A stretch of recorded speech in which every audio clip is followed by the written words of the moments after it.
Yeah, we're living in the future now. We were dreaming of the future then.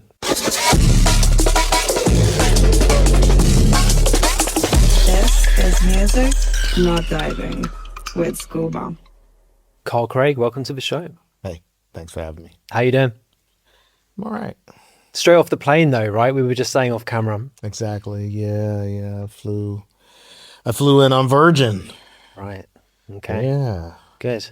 Better experience this time than before. Excellent. Yeah. And you're here primarily, well, maybe not primarily, but at least partially to screen the Desire the Carl Craig story documentary tomorrow night at the Roundhouse. Yeah.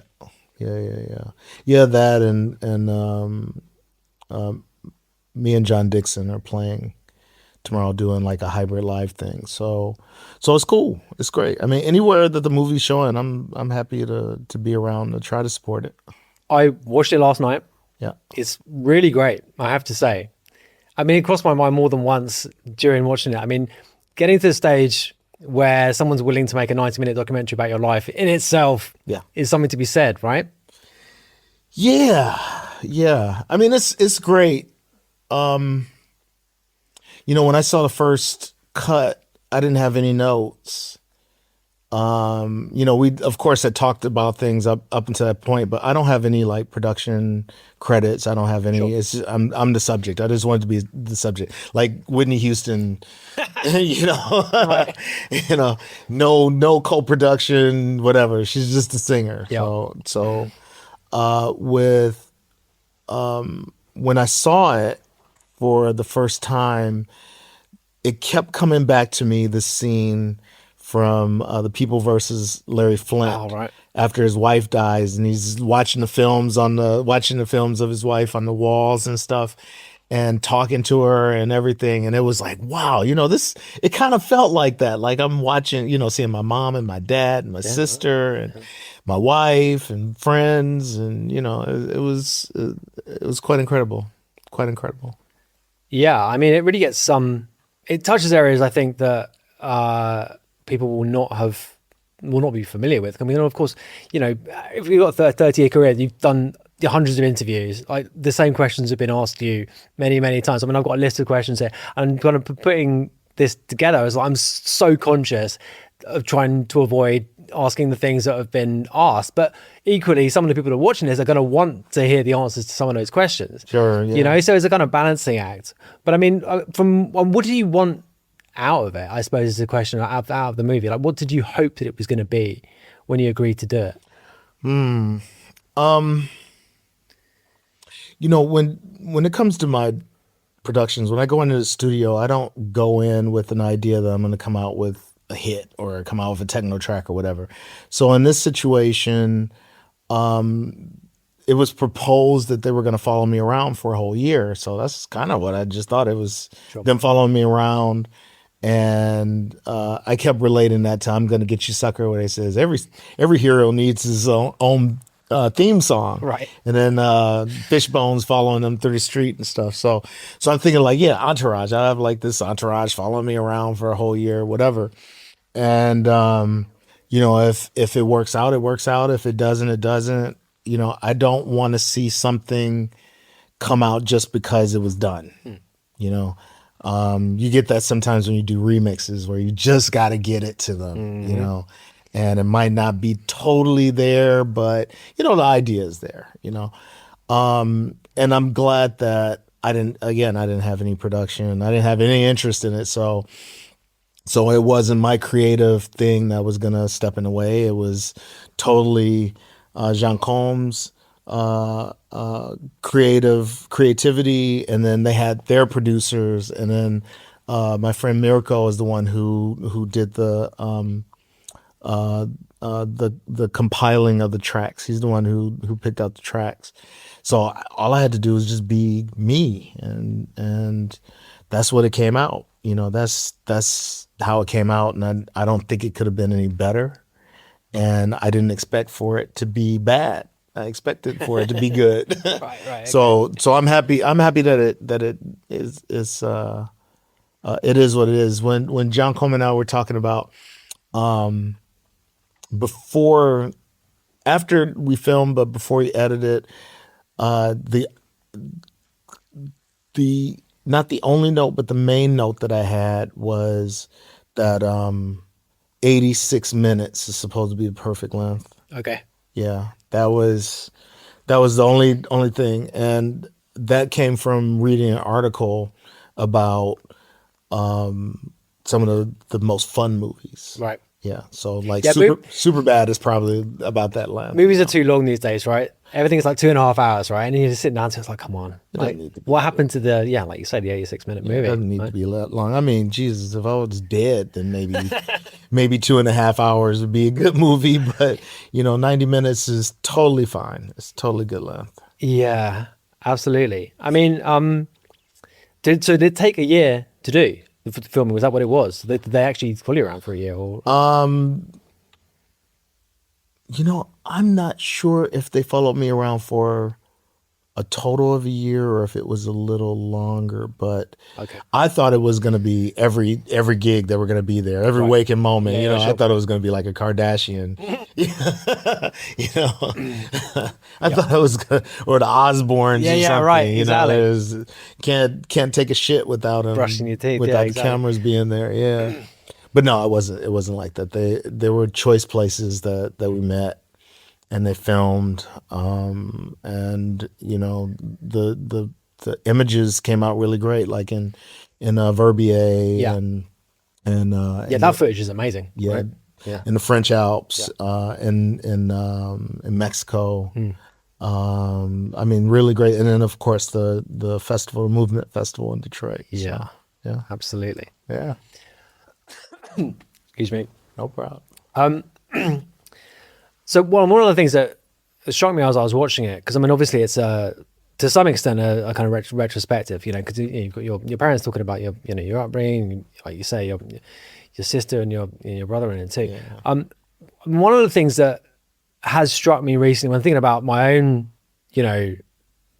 journey making music, whatever, for not as long as you, but a couple of decades, like almost everyone who makes anything artistic tends to be defined by like a really small substance of that's kind of subset of their work, right? It's usually people from outside, when they think about an artist, even someone like Mozart, whatever, is known for 3 or 4 pieces or whatever out of their thousands, and this is true I think for almost every person doing this kind of thing, or like I said, almost anything creative.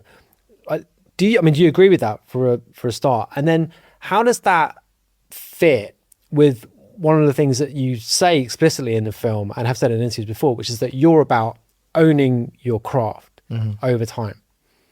What do you think about that? First of all, do you think it's true that people like distill, explicitly or not, or consciously or not, distill artists down into a really small thing? Yeah. Yeah. Coming from Detroit, we didn't like everything an artist would do. Sure. So there's, like, for instance, Dave Clark, Yazoo, when he did Don't Go and Situation. Outside of that, we hated everything else. Detroit wasn't in the erasure, Right. Of course, the early Depeche Mode stuff, whatever, but nobody related it in the same way. So, you had to do a lot of really good work within within something that felt Detroit for us, in order for us to really be into your stuff. B-52s, we love the B-52s, Okay. Devo, one record, Right. Whip It, Uh-huh. Prince, everything up until Sign of the Times, Co-sign on that. Yeah. Yeah, so, Rick James, street songs, but he had You and I before that. He had Mary Jane. He had those things. So I grew up immersed in this culture that was about picking out what we felt was the greatest works. And my son, he's a sound engineer. He makes tracks too. And one of the things I told him not long ago, I said, make your best work while you're young. Yeah. Do your best work while you're young, If you wait until you're old, then it doesn't work. Yeah. Do your best work until you're young, when you're young. And part of that too is because it gives the music the time to start earning something Right. and start generating. So then as time goes on, he can start living off of that money, whether it's underground hits or major hits or, even stuff that doesn't get discovered for 2 years. Because my whole career is basically tracks that people didn't really get when they first came around, and then they kind of got it after somebody really found it and hyped it. Bug in the Basement, perfect example. That was a record that, it was two people in the world that I knew. This DJ from Amsterdam called Dimitri, Sure. and Fabio. Who was playing at the wrong speed anyway, famously, right? Hey, but that's fine, Yeah, right. And I mean, that must be one of the most just famous stories of music, right? Of kind of dance music anyway. Like that, kind of accident, whatever, which gave birth to this kind of genre at the same time. Yeah. I mean, we don't need to go into it in detail because it has been gone in detail to so much, but I mean, it's crazy. But that situation, I don't think I mentioned it in the movie, and I probably never told you this, but John Saul Kane, who did a Depth Charge. So John and I were real cool back when we were both kind of starting out, and he did these breakbeat records. One of them that had like an Italian commentator or something, and it's called Goal, and it was like Oh, right, okay. yeah, you remember that record? Sure. And so he had a few records that were like that, and I remember putting it on, and I'm like, man, what speed is this supposed to be at? Is it 33 or 45? He says, whatever speed you want it to be. And it was like, that was perfect for me. That was like, okay, exactly. So when Fabio was playing Bug in the Basement at 45, pitched up +8 probably, it's like, totally fine. You guys didn't know each other, right? I met Fabio a little later. Yeah, sure. Because he talks about that in the thing. He talks about being nervous about how you were going to react to it, right? Yeah. But I mean, I got complete respect for it because I got respect for anybody that has immense talent, Sure. And I have just as much respect, if not more respect, for people who are visionary.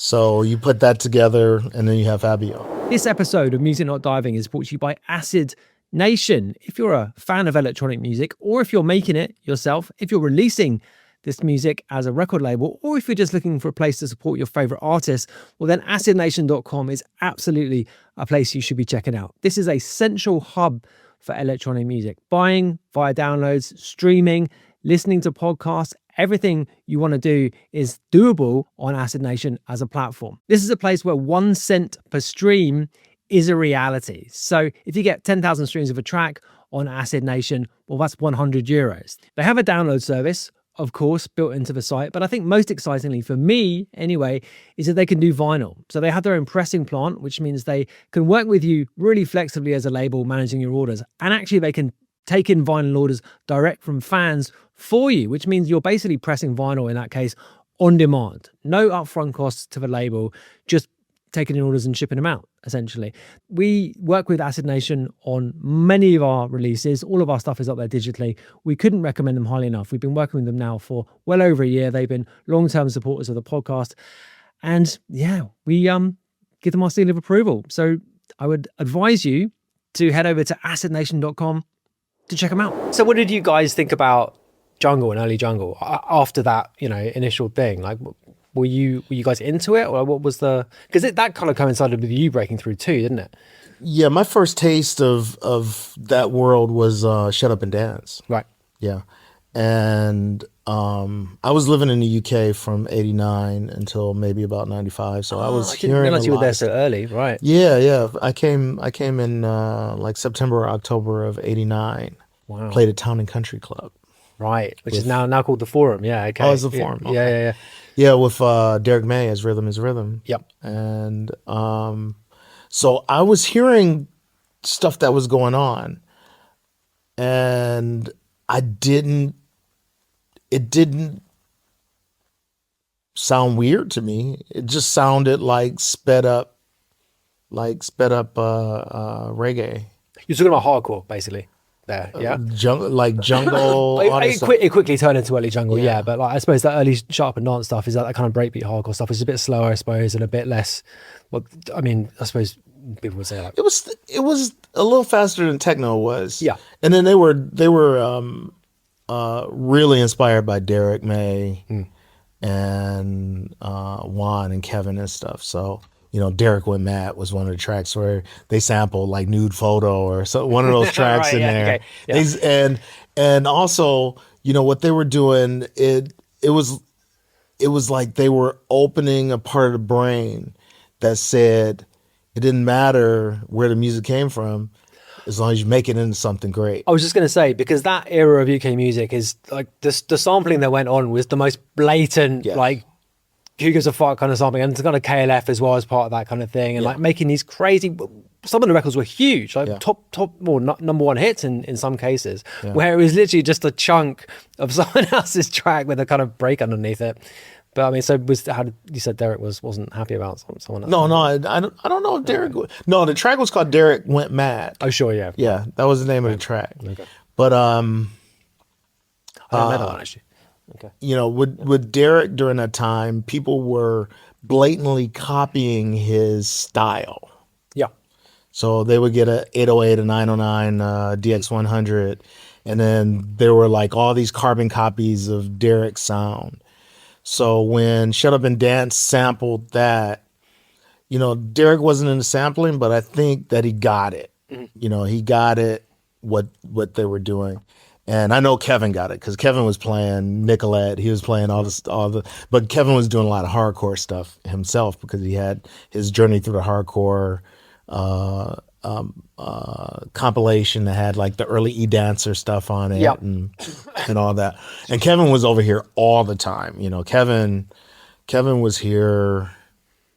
Derek was the first one that came, but then when Kevin came, I think in '88 and did that "We Papa Girl" rapper remix. Kevin has been on the show before, yeah, and I didn't really quite grasp how big it was for him there. And he talked about, yeah, like you say, coming over at that key point in UK, and I think he came twice in 6 months. And the first time it was kind of a bit flat, and the second time it was just like absolutely kind of crazy, and it was like the kind of acid house thing was just in full swing. But so you said you arrived in '89. Yeah. So I mean that's kind of like right in the middle of the early period, Yeah. right? So what was the I mean, did you go full on raving? Did you go to like Fantasia and stuff? Like what were you No, Fantasia. No, so Sarah Gregory, who I did a couple of tracks with and stuff, she was my girlfriend. We had met in Detroit. She thought that, you know, we were gonna have a fling and she'd never see me again, and knocked on her door. I was wow, okay. Okay. I was here in the UK. New place to stay.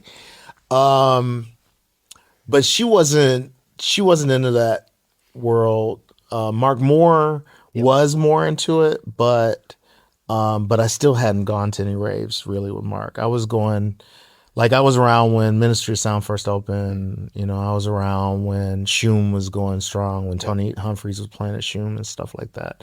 And I remember the talk of these big raves where they were in the fields where they're having helicopters fly in the promoter and the DJs and stuff. But watching on the news as well, where they had those rules, you couldn't have, after a certain time, there couldn't be more than two people riding in a car at a time, Right. Because they thought they were going to raves and you get pulled over. It was like some ice shit. yeah, right. I mean, Yeah. people were scared. I mean, because it was obviously written up in the press in the most kind of hysterical kind of terms. It was like basically a moral panic around it at some stage. Yeah. I was here during the Poltex riots. Right. Yeah, like I was. The end of Maggie Thatcher. Right. Yeah. We went out in the streets after everything was done, and it was like Leicester Square and stuff was crazy. Yeah, I mean, everything was broken out. You know, McDonald's, whatever, Burger King, anything that was showing immense capitalism was was Yeah, I mean, trashed. totally. I mean, that was like, I think, like the kind of logical conclusion of 10 years of just people sort of mounting anger, right, against this. Well, I mean, like, it's the kind of Reagan Thatcher nexus. There was a version of it, obviously, that happened in the States too and in other places. But, you know, Margaret Thatcher in particular was such a lightning rod for it. And when they came up with that with that policy, people were just like, nah, Yeah, that's mad. it's enough. But they'll come back with it again. Oh, yeah, for sure. That always Eventually. happens. Yeah. Goes in cycles. Yeah, right. So, yeah, I didn't realize you were in the UK that early. So, how much of your early material did you make in the UK, if any? Because you were there till when? You said until '95, so you must have made all of it in the UK. No, not all of it. No. So I was going back and forth between Detroit, of course, because I could only stay for 3 months at a time or whatever. Okay. And so like that first Carl Craig EP that I put out on my label, all that stuff was done on a 4-track on her floor. Right. You know, Westbourne Park Road. Okay. And Chicken Noodle Soup I did on her floor. I did As Time Goes By.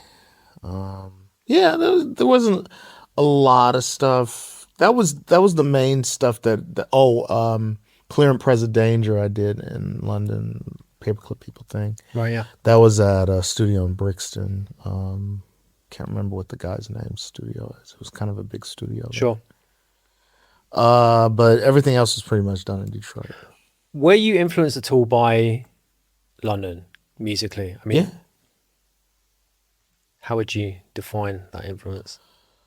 Well, the UK was at the forefront of electronic music through the majority of the 80s. Yeah, I don't necessarily mean by listening to records. I mean by being in London and being in that kind of environment. That was part of it, that like when I went to SARM Studios and saw Fairlight, it's like, it was all this, like, was this record made on that? Was that record made on that? The typical thing. If you see BB King's guitar, you see Lucille. Oh, did he make this record?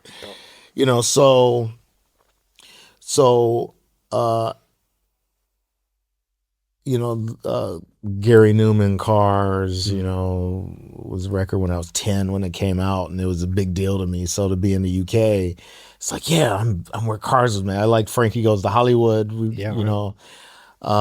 so it was the music that came out, as well as the music from other places like Sheffield in the UK. With was it Human League that came out of there or something? Yeah. And then like later on, I suppose LFO and that kind of stuff. Yeah, so I was around when LFO was coming out. Yeah. So yeah, the whole early Warp thing was something. Like I said, with John Solkane, Baby Ford. I was listening to your early stuff on the way here actually early this morning, and I hadn't thought about it like this exactly, but artificial intelligence era Warp stuff and your stuff, I mean, it's two sides of the same coin almost, isn't it? Was that something that you were conscious of at the time, or were you just coming at these things from a similar places as those guys who made those, the kind of early Ortega record and that kind of stuff? Yeah, I mean, Kirk DeGiorgio and I are boys. I've known Kirk for 30 years. Yeah. We did a release with some of his stuff and the guys from one of the guys from Black Dog. Yep. Yeah. So and that was part of the mission of the label, was to release music that I liked from people that did similar stuff. So yeah, I was paying attention to there was Evolution, the B12 guys that were coming out too, so yeah, we all knew each other in some way or another. We all knew what each other was doing, and I was greatly influenced by things that were coming, because it's just like you go to a conference with doctors or with surgeons or something, you know, it's like, oh yeah, this guy here, he's got magic fingers. This is the best surgeon, you know. How did you do this? Yeah. You know, surgeon for breast enlargement or something, you know. It's like, oh my God, your work is the best. Yep. Fair. Yeah. I mean, this relates to a. Well, I have, like I said, I have a list of questions we don't have running order, but this relates to something that I had written down, which is the influence of popular culture, and you know, in particular stuff like sci-fi movies, graphic novels, and you talked about blaxploitation movies as well, and the direct influence on producers. I mean, literally trying to make alternative sound. I mean, you talked about that, trying to make an alternative soundtrack to Blade Runner or whatever. And like this is such a common thing across so many different producers making this kind of stuff throughout the kind of 90s into the 2000s. Like, you know, with the early dubstep guys, everyone's watching fucking Aliens and Blade Runner and that kind of stuff. And it's just like, it just informs the whole thing. Do you think, well, I have a theory that, well, it's not really my theory. I think popular culture has slowed down, right? So you don't get those you get less of those kind of iconic cultural artifacts kind of throwing themselves up. Do you think kids coming into this kind of music now, and obviously it's a legacy thing now, so it's inherently different. Do you think the popular culture is maybe providing less of a inspiration now, currently? Think that's a problem? Yeah, we're living in the future now. We were dreaming of the future then. The future that we live in is rife with part twos and part threes. Right. So Adventures Part 2, you know, as sequels. We're just living in the world of sequels. And how can you get inspired by, especially musically, how can you get inspired by sequels? You know, music is supposed to be about original ideas. And, you know, those Philip K. Dick books were original ideas, you know. Cronenberg movies, original ideas. David Lynch, you know. Even watching John Waters stuff. You know, original ideas where risks were taken. And now it's hard to see anything in the theater, at least, or that's long form where risks were taken. Yeah, you might see it on a post that lasts for 2 minutes or something where somebody takes a risk, but it's really, for me, I'm not seeing any creative risks that are being done in filmmaking because they probably can't get financed to do it. And you know, if you can make risks on a long form, it's probably using AI. Yeah, I mean, we're going to come to AI, but it struck me that, I mean, yeah, you mentioned long form, and short form is the format of today, right? And you know, it's crossed my mind more than once that, you know, the Ridley Scott of 2026 in his 20s has probably got a TikTok account, right? And he's probably making TikTok videos, and they're probably really good.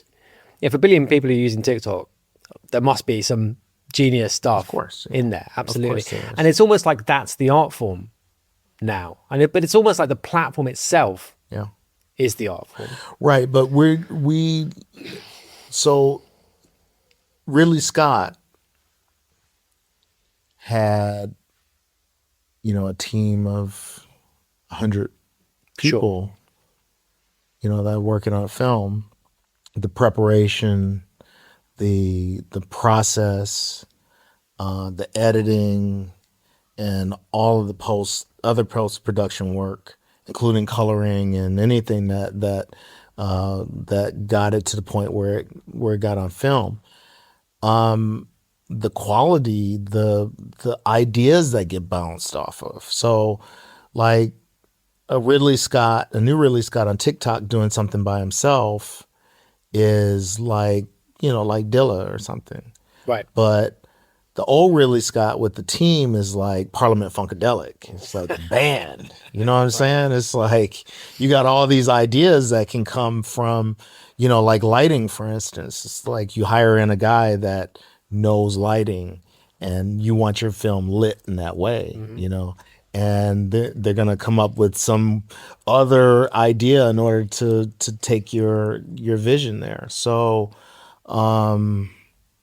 the quality of being able to do some of this amazing stuff that was done in the 70s that Ridley Scott did, or even Schwarzenegger movies. I mean, Jesus, I've been watching, like, one of my favorite is Running Man. Okay. And I was going to say Predator, but Running Man also great. Yeah, Running Man is one of my favorites because we're kind of living in it now. Sure.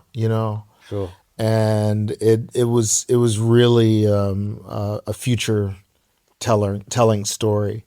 But even to do those movies, they had so many people on there. They had the studio, the studio execs saying this, that, and the other, blah, blah, blah.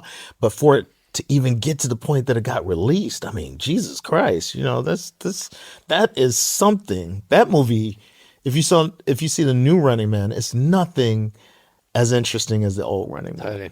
The old Running Man was so kitschy but special and fun. Mm-hmm. And that's not just Arnold Schwarzenegger. Sure. If you're enjoying this video, then you might be interested in supporting us at the podcast. There's various different ways you can do that. We have a Patreon, patreon.com/Scuba Official. We do bonus content there every week, and we have a great community of people there too over in our Discord server. We also have a brand new merch store. You may have noticed that I'm wearing a Music Not Diving hoodie. You can get those over there, as well as tees and various other things. But also, what we really want you to do, requires no money, is like this video, subscribe to the channel, and leave a comment. So thanks for your time. I'll let you get back to the video. I mean, as you're saying that, I was thinking about bringing it back to music and the way some of those records of that era were made. Yeah. Involving, in some cases, lots of different people in a different way now. I mean, now you look at a record and there's like 10 people on the writing credits, but, 2 people were in the studio kind of thing. And in maybe in the 70s and 80s, it was the other way around. And the sound of some of those records, I think you can make a reasonable comparison, right? The sound of the records of the 70s comparable to the look and feel of those 70s movies. But, as electronic producers, we spend a lot of time on our own making records. And some of our records are just us on our own. Yeah. Which is, closer to that kind of TikTok thing of, we were doing it before then. Absolutely. Yeah. So, but obviously, I mean, you've done all kinds of collaborative work as well, work with bands and the whole thing. How do you think about these two things in the context of your own work? Like, because when you collaborate with someone, obviously the process of collaboration in itself is a mind to be, it's a seem to be a mind, right? But at the same time, sometimes there's nothing like just sitting on your own in the studio making a tune. Yeah. I mean, I love being in my own environment. I love being at a point that the only person in the room with bad breath is me. So, that I like that. But the thing about working with a band or being in a band is that you can bounce those ideas. Everybody gets funky together. And, having a musician come into play is different than having a bandmate. Yep. Because a musician comes into play, he's looking for you to tell him what to do. A bandmate, you guys are vibing. You can play for 30 hours straight or whatever, and it's like trying to get something better, trying to flesh out the ideas and stuff.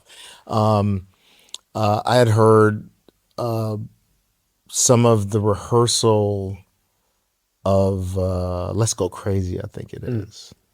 And I think I heard like 30 versions of it. Okay. And you can hear the evolution of it because Prince is working the band. He's really working the band. And it's not like, okay, I need a guitarist in. How long am I going to be here for? You'll be done in 2 hours, Okay. You're done when it's done, right? You're done when it's done, exactly. When it's the band, everybody's vibing. You're getting that whole, that stew, and you're just all throwing it in until it's fantastic. So it could be fun to do the band thing. I mean, Moritz von Oswald and I kind of do something like that, but we're using other musicians that aren't part of the band. You know what I'm saying? It's just him and me. Sure. So there still are brick walls, I think, that we have hit, you know, working in that way. And that's something that when I'm in the studio by myself, I'm hitting brick walls constantly. And sometimes the only way to get past it is just to try some new technology or something, you know, something I never tried before. Yeah, I mean that's almost, well, I mean, in some cases it's part of the fun, isn't it? Because it forces you to, you know, create workarounds and, you know. But it doesn't give you a deadline, though. That's true. Yeah, you just keep fucking up until you until you don't fuck up no more. Yeah, right. Was In His Own Orchestra the first time you kind of operated in that kind of an environment? After I started making records, I was in one band in particular when I was before I started making records because I played guitar. Yeah, I had that Yeah. pinned down because I'm also a guitar player, and Oh, cool. watching you play reminded myself of me watching well my own attempts at playing, which is, you know, Yeah. we're okay guitarists, but we're not right. What kind of decently acts do enough. you have? I have a Strat, Okay. and I also have a custom Novo, you know, company in Nashville. No, I don't know. I'll send you the link afterwards. They're fucking awesome, amazing guitars. But yeah, because you mentioned, I think it was actually you gave a really good interview not that long ago to WDET. Yeah. And you talk about, you know, Eddie Van Halen, Wingy Malmsteen, and these guys. And actually, we've had Monty Luke on the show before. Cool. And me and Monty absolutely vibed over like Poison and that Oh, kind of, really? that kind Oh, of my era. gosh. Yeah. So it was really blew my mind that he was into all that kind of stuff. Yeah. But what kind of so were you a rock guitarist? No, I mean my main influences were Nile Rodgers and Prince. Yeah. So I like that janky, jankily sounding rhythm guitar thing. And solo wise, of course I was listening to Eddie Van Halen and stuff, but you know, I was okay at soloing. Whenever I came across somebody else that was the shit at soloing, it was like, okay, you know, I'll just sit in the back and play, you know. So but growing up in the 70s and the 80s, everything had guitars in it. Absolutely. You know? The only things that didn't have guitars in it was Kraftwerk and, you know, Planet Rock. Right. You know, but everything else had guitars in it, and it's really a lost art for electronic music, for dance music. Yep. It's a lost art that there's not a point where there's a guitar solo. Yeah. You know? So like in all of those early Prince records, he had guitar solos. Why You Want to Treat Me So Bad, all that stuff. He had guitar solos in it. Rick James had guitar solos in his records, you know. They would get a Switch or a DeBarge. I'm sure you could find a guitar solo in that stuff. Absolutely. You know? Yeah. So not only was it with rock music, but it was with soul and R&B and funk. Parliament Funkadelic had tons of it. One Nation Under a Groove. There's like probably a 4-minute guitar solo in it, and it was played on the dance floor. It was a dance floor record. Do you think it just became too much of a cliche, or what? I mean, I don't know if you've seen the Metallica Some Kind of Monster documentary. No, it's That's one from it's like 20 years ago now or something. But there's a scene in that where they're recording a record, and Kirk, the guitar player, has been told that we're not going to do guitar solos on this record, and you can see the look on his face is like, well, what the fuck am I doing here then? You know, but they've obviously decided at a given point that, well, you know, enough with the guitar solos. But you know, I mean, I like a guitar solo. Yeah.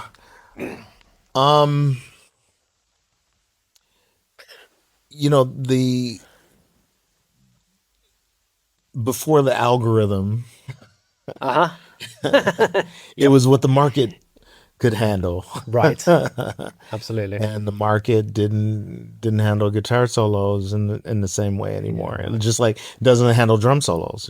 Where do you hear a Well, drum that's, solo? yeah, I mean, that went first, right? That It's, was that was the shit back in the day, to have a total, guitar total drum yeah, solo that everyone went else all leaves way the through. stage, literally. Yeah, that's like yeah. So with Interzone Orchestra, when we would do live, I would have Francisco do drum solos and stuff, just Yeah. because it was like we could do it. Why not?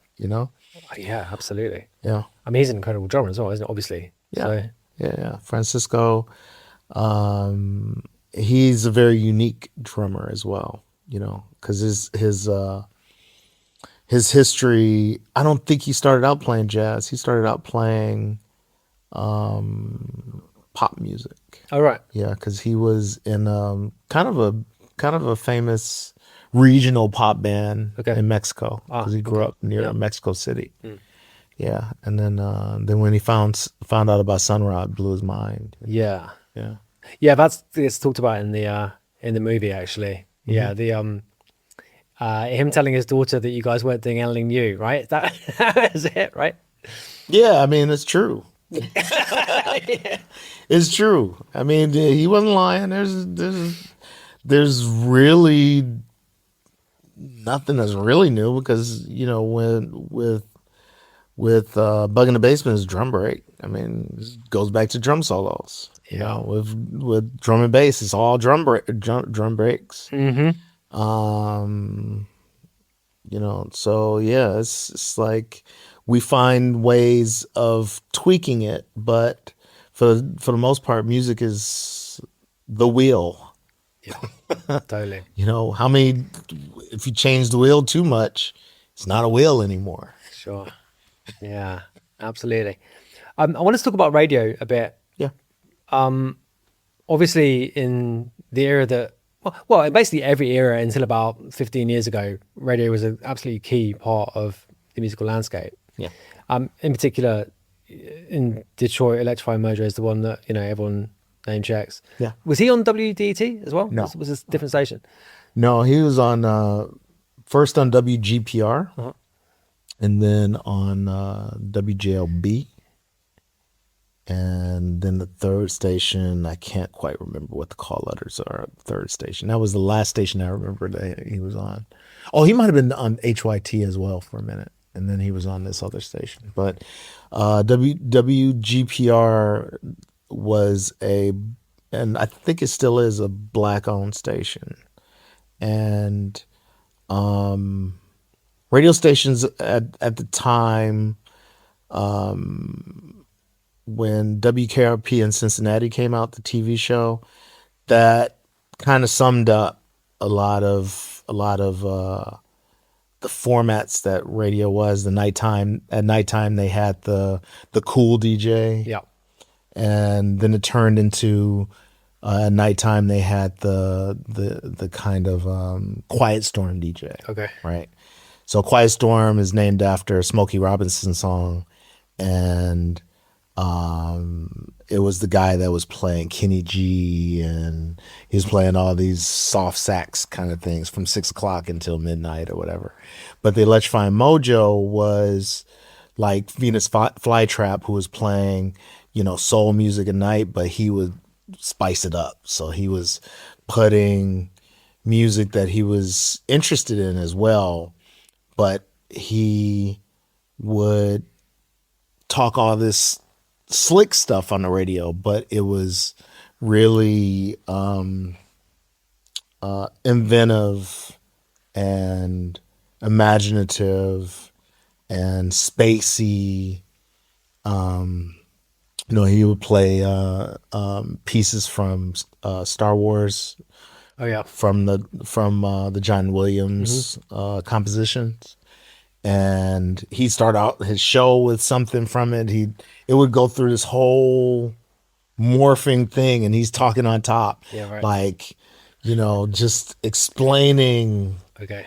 life and music Okay. and funk and and he had that power that was really incredible. So we were listening to it. My brother's 9 years older than I am, and he was out in the streets, and they were still listening to it. You know Right. what I'm saying? They're like doing all the street stuff, but they're listening to Electrifying Mojo because Mojo would come on with something as he's segueing in, whether it be Maggot Brain or he's playing Do You Feel Like We Do from Peter Frampton, which was a big record in Detroit, huge record. Really? Okay. Yeah, yeah. Only again one record. Yeah, yeah, right. That was it. Okay.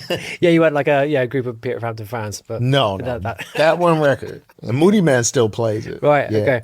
So, and as he was playing Parliament Funkadelic.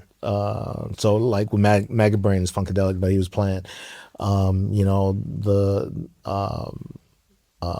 Mothership Connection Yep. and Flashlight and all that stuff. So when Kraftwerk came into it, when he started playing Pocket Calculator and Numbers and all that, it fit right into the quirkiness Sure. of what he was doing. And he was able to do this mystical thing around it. When he was playing B-52s, Planet Claire and Rock Lobster and that kind of stuff. And they actually made a song after him called Whammy Kiss, because whammy comes from him. He'd say, "Don't say damn, say whoa," and then he would find these ways of going further. And one of the things that he would say is, "Don't say damn, say whammy whoa." Okay. So, but the UK, and I've said it a lot of times, the UK equivalent to what he was doing musically is John Peel. Yep. Yeah. So Yeah. John Peel was very close to my heart because he was the first person to ever play one of my tunes on the radio. fantastic. And I was just totally blown away by this thing that kind of happened to me. It felt like I'd made it at that point. Do you know what I mean? It was just like, wow, incredible. And I kind of got to know his producer at the time, and sort of obliquely kind of to know him a little bit. But I mean, from what I'm getting from what you just described about Mojo shows, was it sort of a mix? Was it kind of like a sort of journey through, or is that like that's kind of like Yeah, no, it was a journey. It was, but it wasn't a mix show. sure? So when Jeff Mills got on the radio as the Wizard, that was a mix show. He Okay. was scratching everything, and he was playing all the stuff that you would never believe that Jeff Mills would ever play in his life. He was playing Okay. Fat Boys and Two Live Crew and Right. and it's just another world in comparison to Jeff Mills that everybody knows now. What year are you talking about there? Jeff got on radio in '84, Okay, I think. right. Yeah, I was 15. Yeah, '84. Yeah. And Mojo was the first person to play Juan Atkins on the radio. Is that right? Yeah. Okay, So that's a crazy story. go on. I was at Derek's house, and he's like, "Man," I forgot what he was saying, what he was talking about. But he's like, "Yeah, man, let me call him Mojo." It's like, okay, cool. I had never met Mojo before. This was a few years ago. This is during COVID, I think. And Mojo was on the phone, on the cell phone, and it sounded like the radio. Okay, right. Yeah. But he's talking to me. Yeah. Okay. He's not talking to Detroit. He's talking to me. And I was like a little boy again. Yeah. Okay. And the way the story goes is that Derek was Cool Juan's brother, I think younger brother, and he brought Derek over to the house, and Juan had a studio in the basement. And Juan, I guess, had played some stuff that him and Rick had done, Rick Davis. And Derek was really excited about it, and he made a determination that he was going to gonna get the tape to the Electrifying Mojo. And he was, I think he said 15 Okay. at the time. He said he stole his mother's car every night Okay. because he knew where Mojo was supposed to eat after his show. Okay. And he would go and wait. I think it was Bert's Place when it was on East Jefferson or something, or Woodward or something like that. And he said he just waited there and until Mojo came, and he gave Mojo the tape. And Cassette. Yeah, it would have had to been a cassette. I don't think it was, because before that it would have been 8-track or reel to reel or something, sure. So it must have been cassette. And then Mojo called back, and then Mojo, I think, coached Juan and Rick how to make Alleys of Your Mind better. Right. So he's not a producer, but he helped them to get it to the point where it was radio ready, and then he played it on the radio. Okay. And we were going nuts when that record came on the radio. I mean, nuts. That and Cosmic Cars, man. Woo! We were going crazy. So after Mojo was telling the story and stuff, I said, Derek, you know what? We got to thank your mom, because if it wasn't for your mom, there would be no techno. Absolutely. Because if his mom got a sniff that he was out in the middle of the night, that could have been it for techno. Yeah, right. Totally. How much of an effect did, I mean, obviously it felt like a huge thing, but was it a huge thing? Did people notice as a result of that? Like how was what was the kind of next step, like, in terms of the development of this? I mean, I was when Cosmic Cars came out, I might have been 11 or something. Yeah. No, maybe a little maybe a little later, because Charivari came out before Cybertron. So a number of names, Charivari, and Paulie and Sterling lived in my neighborhood. Paulie lived at the end of my street. Sterling lived right around the block. So that was the first time when I had ever come across anybody making records that was in my sphere, So it was exciting, it felt like the in Goodfellas when they did the Lufthansa heist. Yeah, okay. And then everybody, those crazy bastards. Yeah, right. They did it. That was how I felt with Charivari. And, everything that was coming after it was like, it felt really good. It felt really good that it was being played on Mojo. That was like the big thing for us. Sure. Mojo and the scene. Yeah. If it was on the scene, we were really excited. If it was on Mojo, it was incredible. Yeah. Right. Yeah, he co-signed a lot of really good shit. Yeah. Yeah. At what point did you want to make a record yourself? My cousin made Technicolor with Juan, and that's when I realized it. Like when I first touched the synthesizer, and I realized I like this shit. Okay. Yeah. You played. Well, we mentioned you played guitar. Yeah. You also played timpani, right? Yeah. So in an orchestra at school, the school orchestra kind of thing. No, I played timpani in our on Sunday service. Oh, right. In church. Right. Yeah, it was me and another guy. He was older, but not. I mean, maybe 6 years, 7 years older than I am, and he was better than me because I was 13 or 12 or whatever when I was doing it. But I'm in there beating on the timpani, following the music, doing what I'm supposed to do and stuff. Yeah. And then in high school, I played concert bass. So I was playing upright. Yeah. Yeah. And the Brandenburg Concerto. Right. Okay. So I mean, that's a serious thing to do, kind of. Would you say, in the context of everything else, is that significant? Guitar was what even made it possible for me to even consider it. So all I had to do was learn the bass clef and learn how to use the bow. Yeah. And keep my intonation there, and it was cool. But yeah. So I had a history of other instruments that made it even possible to, when synthesizer came around, it was like, yeah, okay. Yeah, right. I know what I'm doing here. I know what I'm doing. Yeah. Okay, so hang on. Yeah. Let me just adjust my notes here. In that WDET interview, Yeah. you get asked the typical question, or the cliche question. The question that was on my list of questions not to ask you, which was like, where did techno come from? Yeah. And then the other one is, what is techno? So I made the mistake when James Ruscombe was on the show.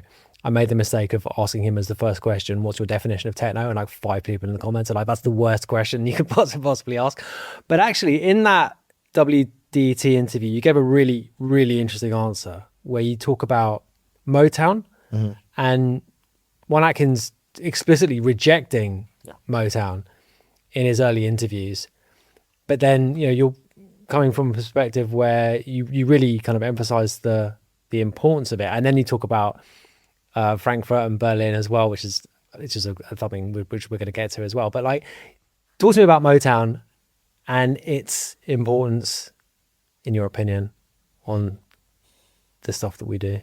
Yeah, Motown is Motown's extremely important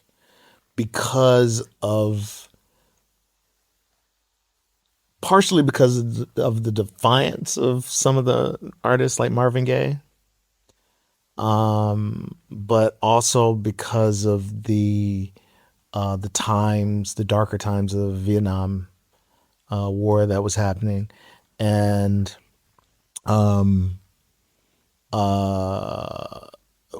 with Papa Was a Rolling Stone, that to me, the mood of it is a techno record, and a lot of the stuff that Norman Whitfield had produced, even later on when he was doing stuff as Rolls Royce and the other productions they did, it just had that dark edge to it. It could have been done with synthesizers, no problem. Later on, Stevie Wonder did stuff with synthesizers. They put out Mandre, that's all synthesizer stuff. And Motown might have, from what I read, they might have been one of the first record labels to ever have a modular synth in the studio, like in '67, maybe something like that. Song like Love Child, from the Supremes. I mean, it's got like this, what was psychedelic sounds at the time, but yeah, it's like the shit that we try to do the first thing we get our hands on a synth is put it through an echo and make all these crazy sounds and things, and so Motown, the mood of the music is what we have more to thank Motown for, not the let's dance and all this stuff. It's like even the spoken word records that Motown put out. They put out an album that was just a guy talking to Vietnam soldiers in Vietnam about them being in Vietnam, how fucked up it was and all this. There was their label called Black Forum, where they put out a lot of speeches and things. The civil rights movement had a huge impact on how the music developed and how Black people were able to monopolize with the developments. Motown starting out putting records with white faces, and then later on merging it to the actual faces of the artists that were on there. That those are big leaps that had to be taken, and they took them, and it made it easier for other Detroiters like Funkadelic, George Clinton. They put out Rare Earth, which I mean, one of the biggest hip hop breaks is from Rare Earth. I just want to celebrate. That's like Motown was a big deal for techno. It was a big deal for rap. It's a big deal for soul. It's a big deal for a lot of stuff. So don't sleep on Motown. From like 1967 until the DeBarge, into the 80s, they did great disco records, great rock records, great soul records, amazing soul records. So when one was rejecting it, Yeah. was he basically just saying, sort of planting a flag in the sand and saying, no, this is our thing now? Was that what he was getting at, or what was it? I think his rejection might have been the Holland Dozier Holland, type of dancing in the streets, Okay. and Okay. the good time Sure. Motown stuff that is just like, oh yeah, it's just about smiling and dancing, Right, which I guess in the early 80s was totally anachronistic, right? Given what was going on in the city. Is that kind of it? Yeah, Or- Detroit went through a lot of hard times and stuff, and then we let David Bowie and Mick Jagger do a version of Dancing in the Streets, and they could do it. They could do that. It never even occurred to me that. Yeah, okay, that makes a lot of sense. Yeah, no. But with electronic music, with the his big influence was Future Shock, the book Future Shock. Ah, right. Yeah, the author is Oh yeah, on my head yeah, right okay. now. Yeah. But that was like part of the template for Metroplex. The label itself is mentioned in the book. The name of the label, but for the futuristic qualities of what he envisioned, Motown wasn't making future music. Yeah, fair enough. Yeah, Yeah. he was making future music. Motown wasn't, but Motown made so many great classics that influenced a lot of future music. Sure. Yeah. Absolutely. And yeah, like you say, could create the conditions in many ways for it to happen. Let's talk about excuse me. Take your time. It's cool. The Frankfurt versus Berlin thing, Yeah. in the context of the techno museum in Frankfurt, which as also you talk about in that interview in WDET. One of the most memorable things that's happened on this podcast is Chris Liebing telling me that techno was invented in Frankfurt. So, I mean, I think I had to get my head around that a little bit. And I think there are nuances to it, as you have said before. But the context of it is this competition between Frankfurt and Berlin, Yeah. isn't it? Yeah. Yeah, it's not quite as bad as it seems on face value, is it? Do you think? I don't know. Well, I mean, At Tell one me. point, it was tense okay, because Berlin had Love Parade, so Frankfurt had to have something. And to this day, I don't know if Sven and Westbam. I don't. You never see them doing anything Okay. together. okay, So it doesn't exist a friendship in that sense, but it was a really tough competition between the two of them as DJs, Yeah. and Berlin and Frankfurt. But yeah, Love Parade like blew everything out. I remember Mark Ernestus from Basic Channel saying, "Yeah, I got off the plane and the pilot said have a great Love Parade." So that's the impact. That's how strong Love Parade yeah, was. So when it comes to techno, if they're competing that hard about a street parade, then they're competing that hard about techno. But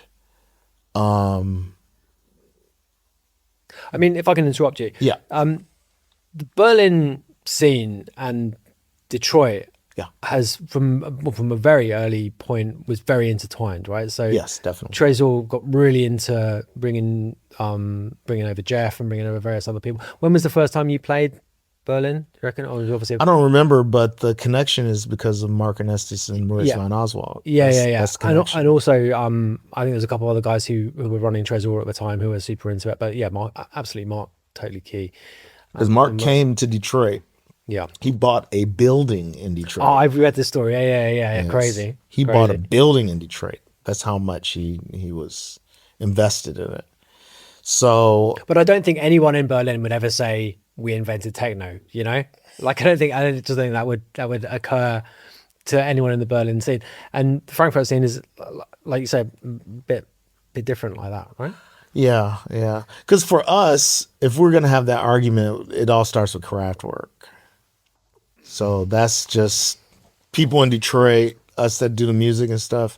It's like neither one created it. Sure. We got all of our influences, German influences from Kraftwerk, and then some of us got it from Can, and from Stockhausen or something, And so hearing these interesting things, Connie Plank. So Connie Plank, I think he produced Liaisons Dangerous as well, which was on the underground was an important part of the influence and stuff. So there wasn't anything in Frankfurt that we knew about that we would call even anything that was techno, Same thing with Berlin Sure. until Basic Channel. So the argument for us is just lame, but that's just what it is. They can because they have part of the argument with Frankfurt is that somebody who owned a store called it techno or something. Right. He had Okay. a section that was called techno or something, and that's how they think it was created. But I think he took records that he saw as futuristic records and put them in there, and it's like, yeah, it's techno, blah blah. But it wasn't just Frankfurt music. Yeah. Okay. So yeah, so the part that we have a problem with in Detroit is that UNESCO came in and backed the Berlin thing. And we don't have any sort of organizations like that in the US Sure. that'll do the same thing. I mean, the Germans are very good at that kind of thing, aren't they? I mean, that's actually a European thing. I mean, the European Union itself and the various different kind of organizations around it, supranational organizations. I mean, they just go in and say, this is that thing. And, we're putting it and putting a plaque up on the wall and that's what this is. But that's great. I love that. I love it that you guys have, the blue plaques around London, I love it that streets are named after people. I love it that there's this history, there's this support, I mean, even what was it? Karl Marx he even has a plaque somewhere around here. He's not even English. Absolutely. Yeah, exactly. Yeah. You know what I'm saying? So I Totally. mean, that's great. Yeah. There's a Ella Fitzgerald Street or Ella Fitzgerald Plaza in Paris. Right. So I mean, I love that. But in the U.S., to get any of that stuff, it's like you got to really die in order to get something. So like there's a Marcus Belgrave street, but it took him dying before he got it. Am Fiddler took him dying before he got it. So it's like with UNESCO doing what they did while the Berlin architects of electronic music are alive is big. Sure. And I wish that was the case in Detroit. Yeah. Yeah, there wasn't a Frankie Knuckles Street in Chicago before he died, I don't think. I think it was after he died. Oh, there is now. I didn't know that. Yeah, it's been there for 10 years. Oh, right. Like, I think it was a year after he died or something that there was a Frankie Knuckles That's cool. Street. Yeah. Yeah, but, there should be a Marshall Jefferson Street. There should be a Mike Hitman Street, Steve Sil Curley Street. You know what I'm saying? There should be a DJ Pierre Street, Yep. Ron Hardy Street. There should be these things. Totally. So peripheral issue to this, which I had written down to ask you, is about the concept of all the kind of nomenclature of black music. I had this conversation with Spoonie when he was on in the context of UK Garage, and the extent to which a city like London, which is like it's the absolute definition of a multicultural place, and the hardcore continuum of which UK Garage is sort of part, is often called a sort of black music phenomenon. I think maybe in 300 years' time, when historians look at it, they might see it a little bit differently. But the way he put it was much more of a kind of, and actually in a similar way that you were just talking about Motown, actually, and it's about the kind of historical context of black people in particular and their relationship with music and their relationship with wider culture. Yeah.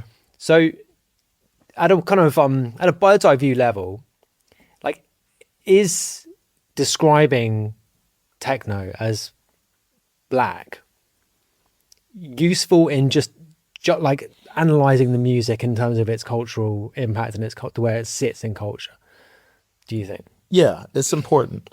It's important.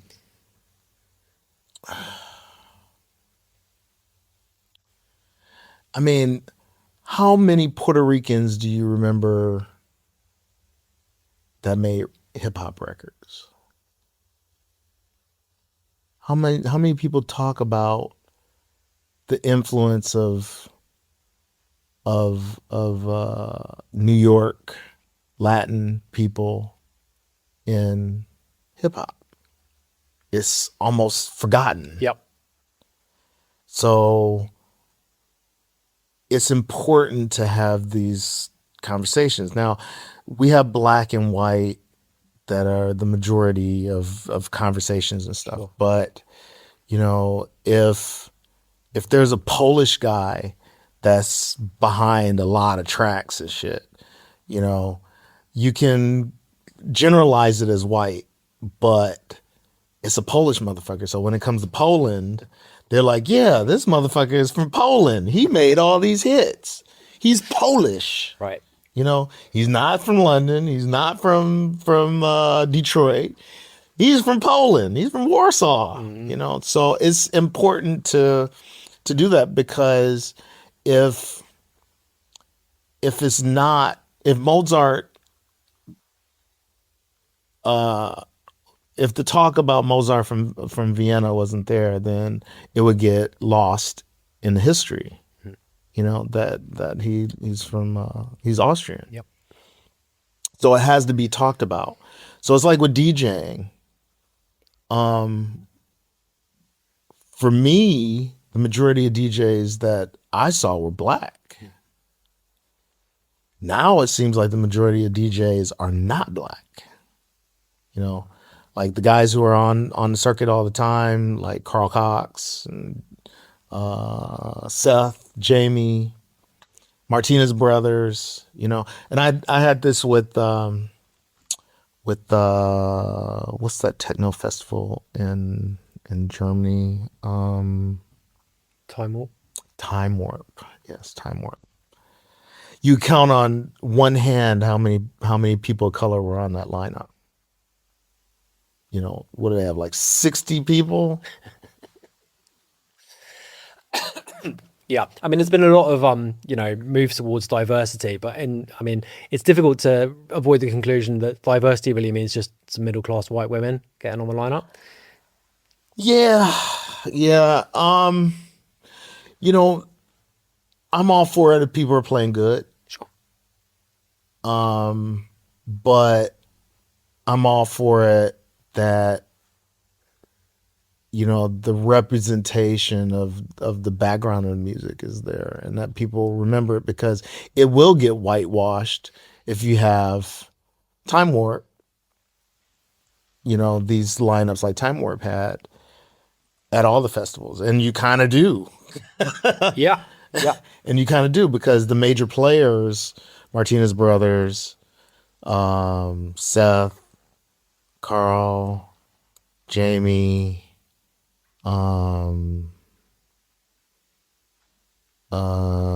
Dubfire,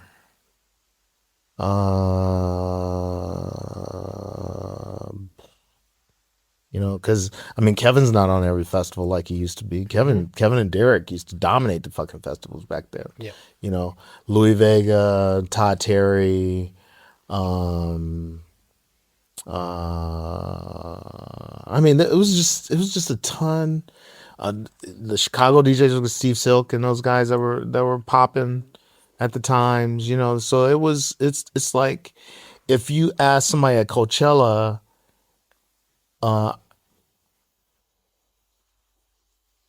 what do you envision a DJ? You know, who do you envision DJs as? They'll say Skrillex, they'll say Diplo, they'll say, you know, It's still some white guy for sure. yeah, it's gonna be, you know, like all of that. And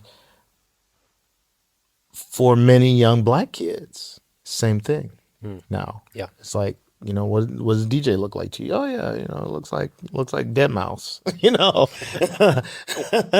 Yeah. it looks like, you know, whatever the case. It looks Sure. like, you know, this is Martin Garrix. Martin Garrett. Yeah, Martin Garrett, or the one who's really big that killed himself. Avicii. Avicii. Yeah. I didn't know about Avicii until my daughter told me about Avicii. Right. Yeah, I didn't know anything about him. Yeah. I didn't know much either. Yeah, He had some big hits. he has some huge hits. Yeah.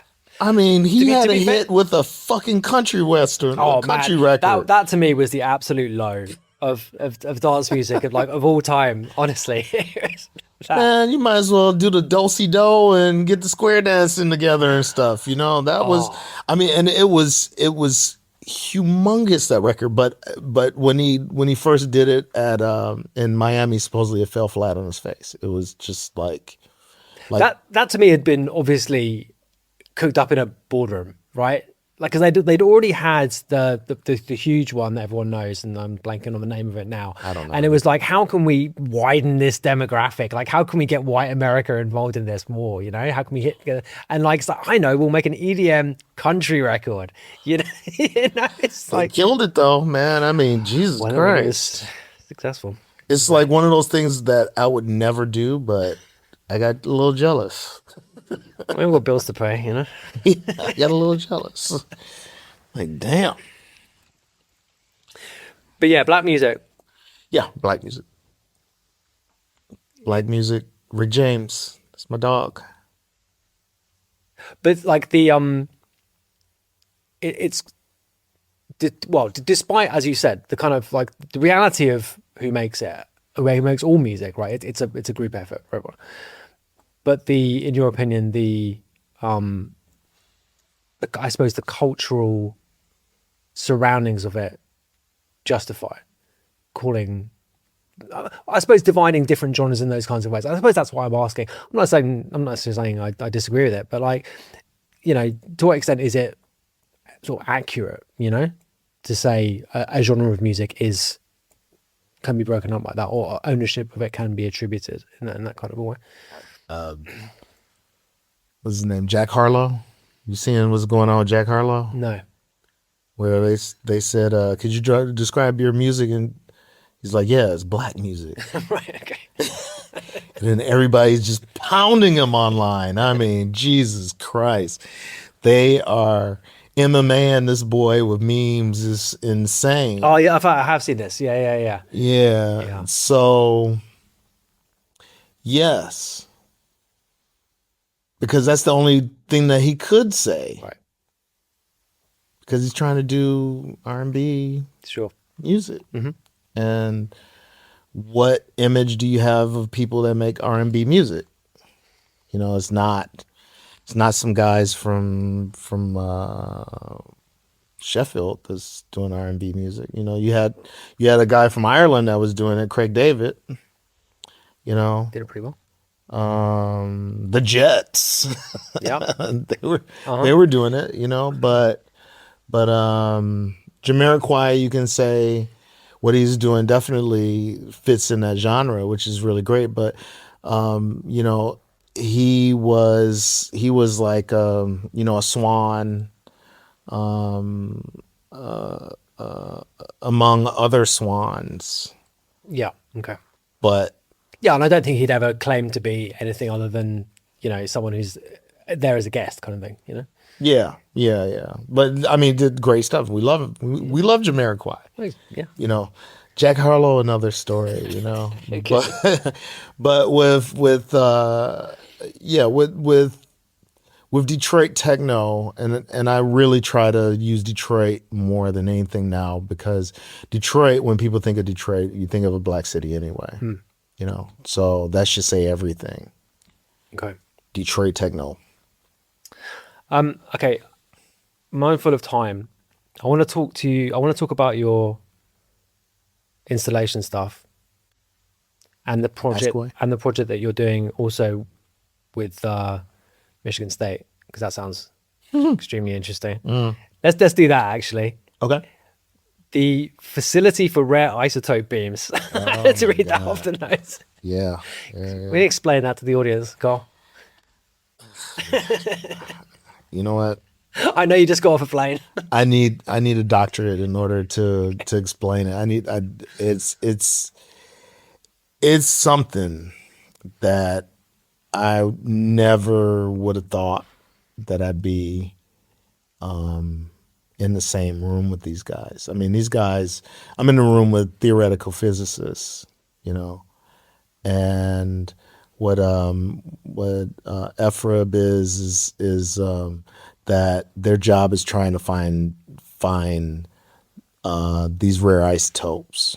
So the famous version of what they do is CERN in Switzerland is the famous lab, and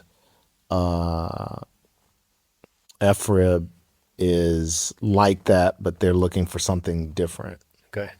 And they explained it. They explained something to me about it the other day. They said, yeah, you know, what we do is low energy. What CERN does is high energy. Okay. And, you know, I'm thinking Divine Naked Love. You know, I'm thinking all this like high energy music. And it's like, that's freaking crazy that they would, you know, that they're looking at it in those different ways. And, you know, he says CERN, they might actually look at them like, oh yeah, what you guys are doing is cute over there, kind of thing. But it's like super super specialized.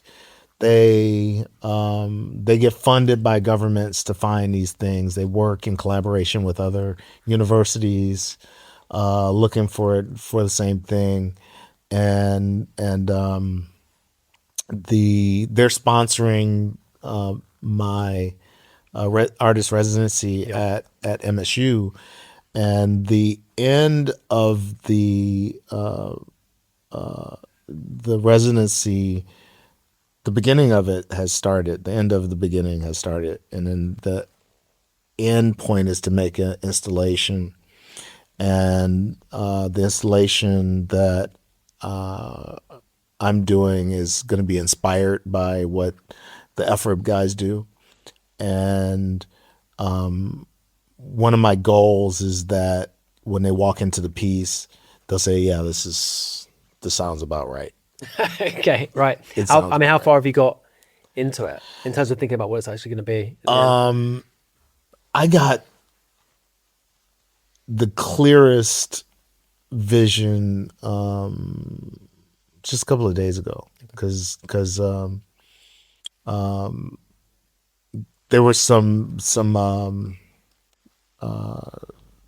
diagrams of what it should look like in comparison to waves. Now, when they're trying to explain to me what they do, they're using references that is on their terms, what they're used to.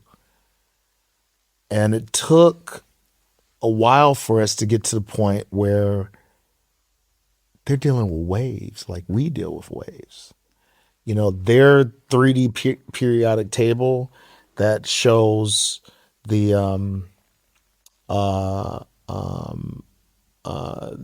results of an experiment is in reverse of what we use on something like Isotope.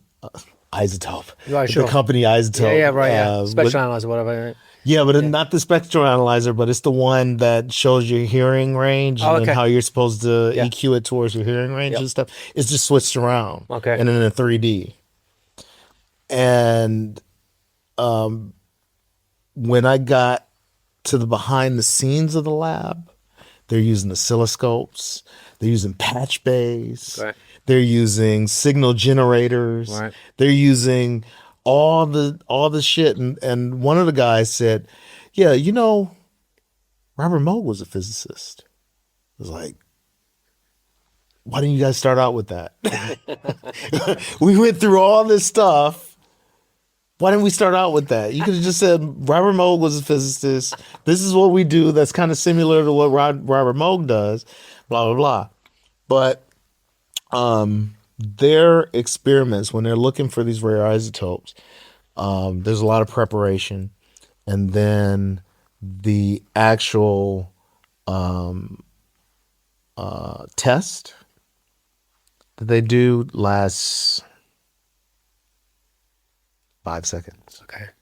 You know, and there's a lot of time in between because they're doing the analyzing, they're doing all this stuff. So some of the early works that were inspired by and that they use as references are things that, yeah, they're pieces of music that last very short amount of time. And it's interesting, but to do an installation based on, you know, like 5 seconds of, Yeah. you know, trying to take 5 seconds and spread it out to being 25 minutes or 30 minutes or whatever is evil work. Okay. Right. Yeah. So now that I understand about the waves, they've been able to put that in relation to particles, then I can envision what they're doing a lot better in relation to what we do. Right. You know, so that was a great thing. But they have these theoretical physicists, a couple of guys, Paulo and Eric, and you know, it's interesting to talk to them because they sit around. They're the closest that I could relate them to was Sheldon and those guys from Big Bang Theory. Okay. Yeah. And they don't deny it. That Right. is Okay. kind of similar, you know, to those characters and stuff, that they get to use their imagination along with the knowledge and then say, yeah, we think this experiment is going to turn out this way. So this is what we're looking for with this rare isotope. We think it's going to be at this point in the scale, and it's going to come in 2 seconds into the experiment or whatever. And that to me is like a electronic music composer. You know, Sure. It's like we sit around and we theorize what the end result is supposed to be with the piece. You know, we know we're using this gear. We know we want to make something for the dance floor because we're actually making something in the studio that we're thinking like, is this going to work on a dance floor or not? Yeah. You know? Eternal question. We're theorizing before we actually do the experiment on the dance floor, and then we go back and fix it and do whatever until it's time to be produced. So we're doing something similar. We just don't have we don't have to use calculations like they do. Right. You know. Luckily. Yeah. We get God. to use DAWs and stuff okay. that's already doing the calculations behind. Yeah. I mean, just to finish up, the general concept that you have of the whole thing being a continuous process, owning your craft, that's the term you use over and over again. Doing these kinds of much more abstract projects, which are, you know, like what you just described, but also the Genesis one. What has that given you, and what does that give what might be called your core business of making electronic music for dance floors sometimes, quite often? What has that given you doing these kinds of different things? I mean, it's a freedom that I get from doing this stuff. But when I put my toe in the water of this installation world, I feel that the best art is the art that you come from your own experiences. So I couldn't walk into it and say that I didn't want to walk into it and say I'm a painter. You know, I don't like it when musicians become painters. Usually, you know, it's cliche, as you would say, with rock solos or whatever. But so I wanted to make sure that the pieces are something that I know and that I can get people on the same level as what we do, you know, because people have an idea of what party is and after party is, and my idea of after party is the tinnitus, is sitting in the room by yourself and nothing on TV, and it's just loud sounds inside of your head and stuff. So the freedom of being able to do that made it even more possible that it was explained, because you tell people I've got tinnitus and they just don't know what the hell that is. I hear a high pitch all the time, or I'm hearing white noise, or I can only hear you out of my left ear right now. My right ear is completely clogged up. Maybe it'll open up later, but because it's clogged up, the tinnitus is even louder. They don't understand because they're not wired like we are. We're wired to hear sounds that aren't supposed to be there and try to solve problems. So if you're hearing clicks or you're hearing, grounding noise or whatever, we're wired for that because we don't want that in the sound recordings. So I think that it has made it possible, especially in the art world, for them to understand what we go through. Maybe when they're painting or doing drawings or something, then they get carpal tunnel, which we might not get. But we have the problem with hearing. So that freedom, the artistic freedom, and then the possibility to bring other people that, there's so many naysayers. There's so many people that are just like, I wish I could be a musician. You're lucky. You're this, you're that. And then they get jealous about it and stuff. So even with family, like my mom, a big supporter of mine, but also a big naysayer, so the film got her to understand a lot. The party after party, the installation got her to understand a lot. So it was the opportunity to have that chance to put everybody on the same on the same level. Carl, man, this has been amazing. Thanks so much for coming on the show. Thank you. Appreciate it. Yeah.